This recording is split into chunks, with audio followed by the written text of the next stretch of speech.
Okay, so first of all, we're going to go through and apply the Miracle, which will just start to coat the texture and start to give us a little bit of separation as we work from wet to dry.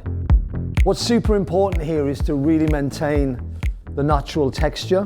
So we don't want to make the hair too wet. The hair's a little bit damp and then we add the product. I think that's a really special tip to maintain this nuance in the texture.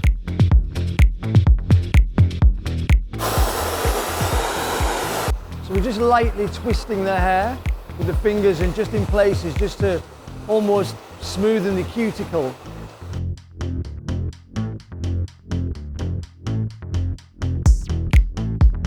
And then just on a really light speed with the hairdryer, just go through and start to just emphasize the texture. We're just going to start to work a little bit of the coat. So we just spray it through the surface of the hair. Locking the information, but also with it being a heat protector, it allows you to protect the texture and create this sheen on the surface of the hair. Just to finish off the look, we're just going to spray a little bit of the coat just on the surface of the hair, just to really detail and create that really lovely personalized nuance for our look. Okay, so you can see as we turn the hair around, we've got this texture coming away from the shape and we get that really nice definition and shine with the coat.